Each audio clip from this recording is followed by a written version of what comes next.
بسم الله الرحمن الرحيم، والصلاة والسلام على أشرف المرسلين سيدنا محمد وآله وصحبه أجمعين. النهاردة مع دورة تصميم أنظمة الطاقة الشمسية الجزء رقم 10. اتكلمنا الأجزاء اللي فاتت تقريبا عن معظم أنحاء الطاقة الشمسية. النهاردة هنتكلم على حاجة مهمة جدا اللي هي البطاريات، وازاي اختار البطارية. البطارية هي أهم حاجة في مسألة تخزين الطاقة. تمام. طيب انا ليه بخزن؟ عشان عايز استخدمها بالليل. هل كل السيستمات لازم اخزن؟ لا، بالعكس، انا بفضل ما فيهاش تخزين. ايه مزايا البطارية؟ ان انا بقدر اخزن واستخدمه في اي وقت انا محتاجه. ايه عيوبها؟ مكلفة جدا. عمر افتراضي صغير، احنا بنتكلم من خلايا 20 25 سنة. البطاريات تقريبا يعني لو كانت معاك 5 سنين يبقى كويسة جدا يعني. تمام. طيب ندخل على ازاي اختار بطارية. تمام. لو جينا نختار بطارية، اول حاجة هنبص عليها state of charge، حالة الشحن بتاعة البطارية. شحنها بيوصل لكام في المية؟ 100% ولا أقل. تمام. دي حاجة كويسة. حاجة تانية مهمة جدا جدا جدا، DOD depth of discharge، اللي هي نقدر عليها عمق التفريغ. تمام. بمعنى أنا عندي بطارية 100 أمبير أور. تمام. هفرغها، هل هاخد 100؟ طبعا ده مستحيل، احنا اتكلمنا عن الموضوع ده قبل كده. تديني 50؟ هتديني 40%؟ هتديني 70%؟ هي دي. فدي حاجة مهمة جدا لازم نبص عليها لما نقرا مواصفات البطارية. تمام. بعد كده لو دخلنا على حاجة تانية، رقم 3، اللي هو التيرمينال فولتج، اللي هو فرق الجهد بين أطراف البطارية، الموجب والسالب. طيب فرق الجهد ده هل بيبقى مختلف؟ لو اتكلمنا على البطاريات اللي هي معظم استخدامنا تبقى 12 فولت. تمام. قليل جدا لما تلاقي 24. طبعا في بطاريات صغيرة كتير خالص من 1 فولت، وفي 4 يعني بتكلم على الحاجات اللي احنا اللي نقدر نقول عليها اكتف او نقدر نستعملها احنا. تمام. دي التيرمينال فولت في حالة موجود حمل. تمام. الاوبن سيركت فولتج، الفولت بتاعها في حالة عدم وجود حمل، اوبن سيركت. بعد كده رقم 5، internal resistance، المقاومة الداخلية للبطارية. المقاومة الداخلية مهمة جدا جدا جدا، لأنها بتفرق معايا في الشمس بتاعت الخلية. كل ما بتزيد المقاومة الداخلية كل ما الافشنسي بتاعتي بتبقى أقل. تمام. فلما اشتري بطارية لازم ادور على ريسيستنس داخلية صغيرة. كل ما هتكون أصغر كل ما يكون أفضل ليا. لما أقارن بين بطارية والتانية، يفضل إن أنا أجيب أقل واحدة في الانترنال ريزيستنس. طيب ايه تاني؟ النومينال فولتج. النومينال فولتج نقدر عليه نقول عليه الفولت ايه؟ المرجعي، او الفولت اللي هو مديهون الشركة نفسها. ده الريفرنس بتاعي، ده اللي هو في الاختبارات وده في المعامل وكده. تمام. هو ده المرجع بتاعي. بعد كده الكات اوف فولتج. نقدر نقول عليه يعني لو البطارية مش مشحونة، كم ايه الفولت بتاعها؟ بتوصل لكام؟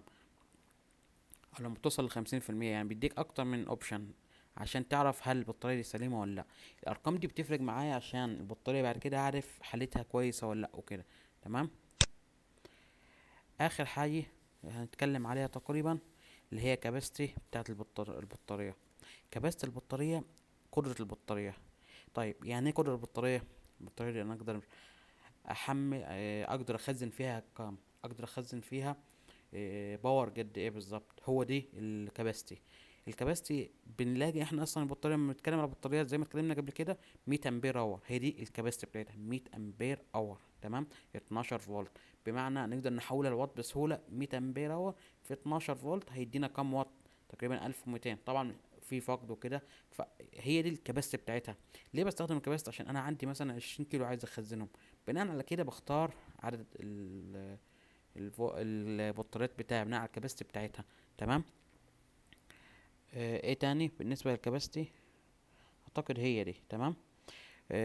بعد كده في برضه حاجتين كده او حاجه مهمين. معدل التفريغ، discharge rate. الموضوع ده مهم جدا، معدل التفريغ ومعدل الشحن برضه نفس الفكره عموما يعني. اللي هي ايه؟ لما نيجي نفرغ البطارية، هل بنفرغها في ساعة ولا في 2 ولا في 3؟ تمام. هل بتفرق؟ اه بتفرق في الكباسيتي اللي بتدهاني. بمعنى لما باجي افرغ بطارية في ساعة مثلا تديني، التفريغ السريع بيديني فقد كتير، تديني مثلا نفترض انها تديني 70% من التوتال بتاعها، في ساعتين هتزيد شوية وهكذا. تمام. والشحن نفس الوضع، الشحن السريع غير الشحن البطيء. الشحن السريع بيملى لك البطارية بسرعة بس بتاخد منك كباستة أقل، في حين إن الشحن البطيء بيديك بطارية أفضل. بيديك وبيديها حاجة مهمة، الشحن السريع والتفريغ السريع في بطاريات اللي هي ليد أسيد أو جل أفضل، وبيحافظ على عمرها الافتراضي. تمام. أو في فكرة تانية صغيرة، أعتقد معظمنا جربها، بالنسبة لشحن التليفون، الشاحن البسيط بيبقى في حاجة اسمها شاحن سريع، أو اعتقد اسمه شاحن سفر، حاجه زي كده، مش متذكر اسمه. الميزه اللي فيه الشاحن ده انه مثلا لو الموبايل بتاعك بيشحن في ساعتين بالشحن الاصلي بتاعه، ده ممكن يشحنلك في ساعه او اقل كمان. طيب حلو، انا شحنته 100% اهو، هل بيديني نفس الوقت؟ طبعا مستحيل، وجربوها بنفسكم دي، بيديك اقل. تمام. فعشان كده يعني افضل حاجه في البطارية الطاقه الشمسيه ان احنا نديها وقتها كويس في الشحن وفي التفريغ نفس الوقت. تمام. تقريبا كده لمينا معظم شغل البطاريات. طيب انا عايز اعمل بس مراجعة ونشوف ايه اللي ناقصنا عشان ندخل في المرحلة الجاية. تمام.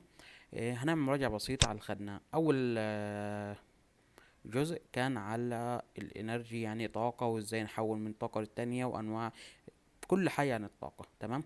الجزء ده اعتقد الناس كلها وصلت له. الجزء التاني كان بيتكلم على مصادر الطاقة، ازاي نحصل على طاقة. طيب هل المصادر دي متجددة وغير متجددة، وايه الافضل مصادر، وحسب كل بلد وحسب الحالة الاقتصادية، وازاي انا اغير من طاقة للتانية. الجزء الثالث كنا بنتكلم عن الطاقة في مصر، الطاقة الكهربية، هل ايه الموجود في مصر، وايه افضل حاجة، وكم نسبة كل واحدة فيهم، وجبنا تقريبا عن مرصد الكهرباء، استخدام الطاقة في مصر في كل شهر وهكذا. تمام. ايه الطاقة القصوى لمصر والطاقة المتولدة، هل بيبقى في عجز ولا لا. بعد كده الجزء الرابع اتكلمنا عن السولار موديول داتا شيت، ازاي انا ابدا او اشوف الداتا شيت او الكتالوج بتاعي واقراه وافهم كل حاجة فيه. تمام. اعرف ازاي افرق بين بطارية بين خلية والتانية، هل دي افضل ولا دي افضل، في كم عنصر كنا اتكلمنا عليهم قبل كده، هم دول اللي نقدر نقول عليهم ايه العناصر الفاصلة بالنسبة لنا.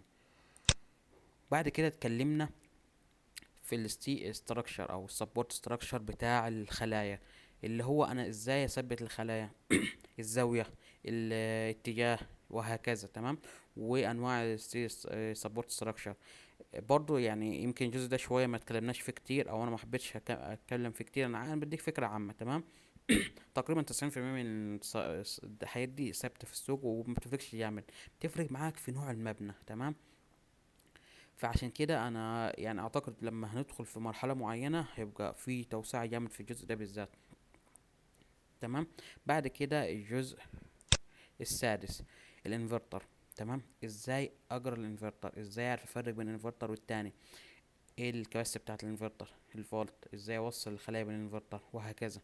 تمام.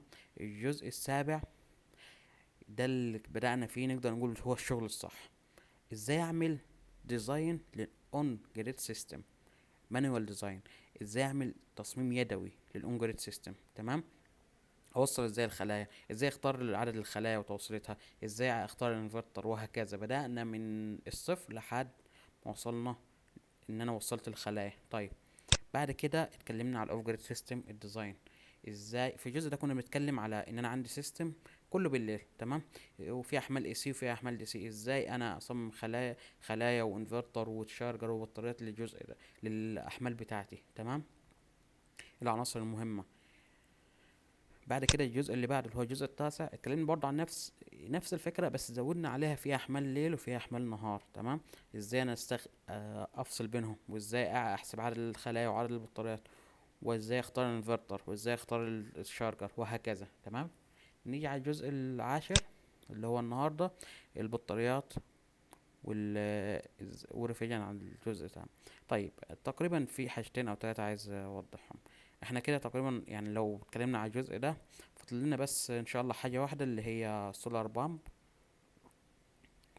ونقدر نقول ان احنا خلصنا شغل الديزاين. تمام. بعد السولار بامب بقى هندخل في مرحلة تانية خالص، ازاي انا هستخدم سوفت وير او برنامج معين علشان اصمم. تمام. هنشوف اكتر من برنامج سواء التصميم اون جريد او اوف جريد، وهنشوف بعد ما هنصمم بالبرامج دي. انا طبعا زي ما بتكلم دايما، انا مش هديك كل حاجه في البرنامج، انا هشرح لك ازاي تدخل البرنامج. تمام. وبعد ما تدخل انت، انا عايزك تكتشف لوحدك، لان برضو انا ما اكتشفتش كل البرامج 100%، طبعا لا مستحيل. تمام. نكتشف لحد ما نخلص معظم البرامج، حتى نحاول ندخل في كل البرامج، واللي ما نقدرش ندخل فيه نبص عليه بصة بسرعة. بعد كده المرحلة التالتة اللي هي مهمة جدا جدا جدا. ازاي؟ في حاجتين بتتقسم لجزئين، او جزء واحد بس جزئين مختلفين فيه. تمام.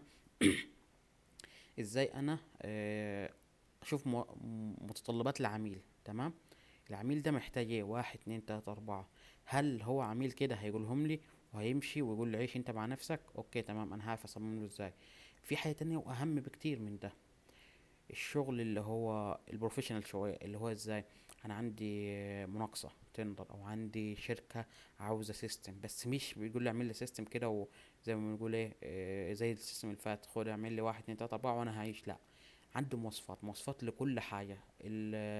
التندر نفسها، كراسة الشروط اللي احنا بنتكلم عليها دي، اللي ممكن يجيبها لأن أي شركة لما تعلن عن مناقصة لحاجة طاقة شمسية، ممكن توصل ل100 ورقة، ممكن توصل ل50 ورقة.